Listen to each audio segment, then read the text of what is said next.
Get ready for the dictation. 5 seconds to go. Start. Sir, a new feature is being introduced in the Companies Act which was never there before, neither in the Companies Act 1913 nor the Companies Act 1956 or the various amendments that have been made since 1956. Only an abridged form of the profit and loss account and the annual report will be sent to the shareholders, and on payment of fee he will be entitled to get the full report as he is getting now.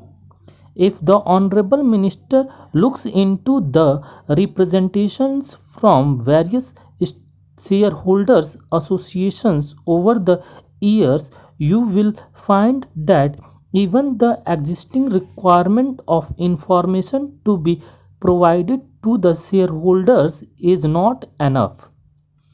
In fact, shareholders associations have already represented that the information given to them should be much more specific. In companies which have got various divisions, it should be division wise.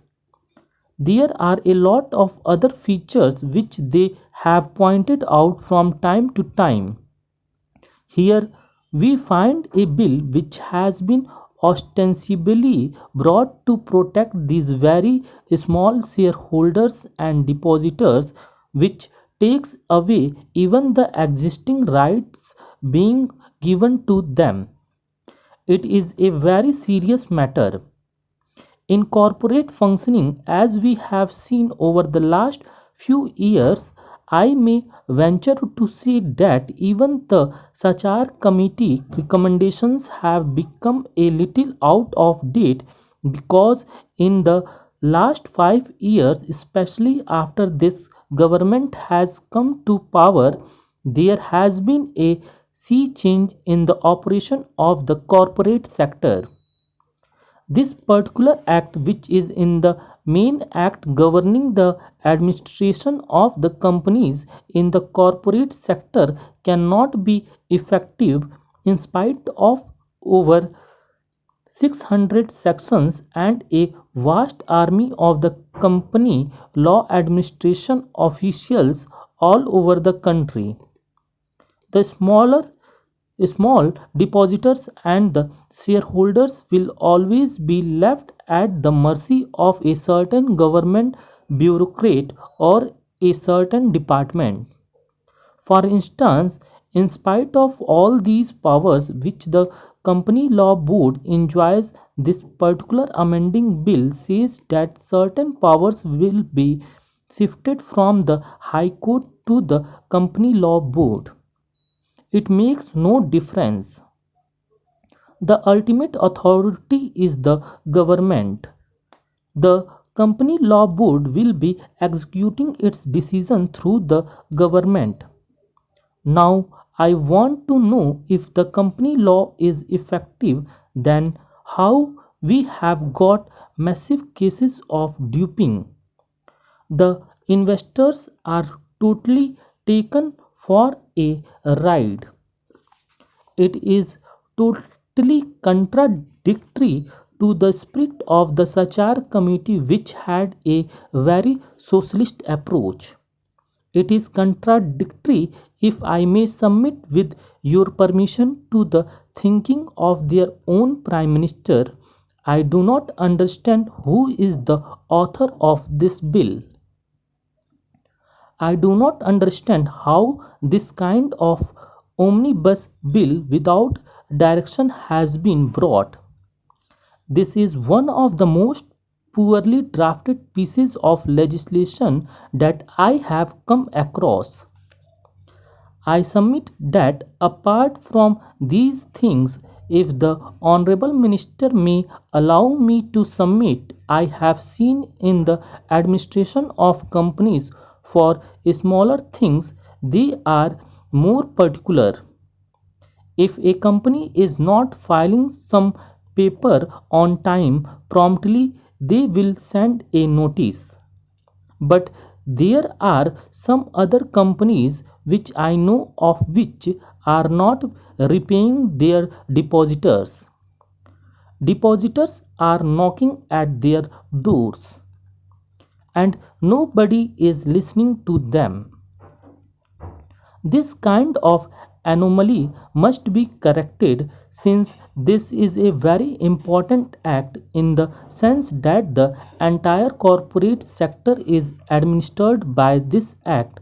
If the government has any power to discipline companies, it is through this act, and if this act is treated in such a callous manner, I am at my wits' end to understand how larger companies will ever come within the framework of any discipline at all. They will not. Whenever any controversy starts, we start the controversy of the public sector and the private sector. This is a needless controversy. In this country, we need the private sector and we need the public sector. In this country, we need large companies and we need small companies. Everybody must play his role as per the scheme of the constitution, as per the scheme of various resolutions.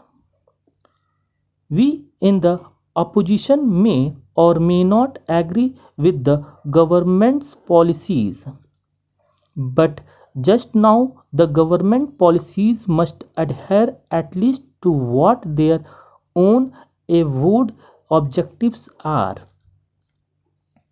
This bill does not even conform to their own pattern. It is strange to me.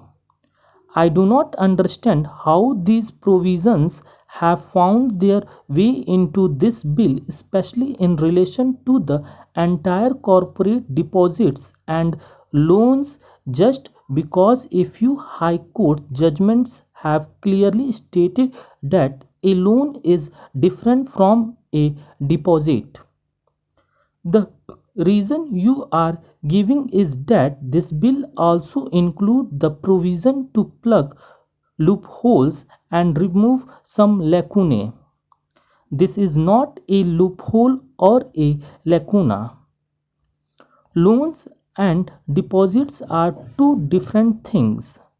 But by an act of parliament, we are trying to change the context and the meaning of the entire corporate operations and functions.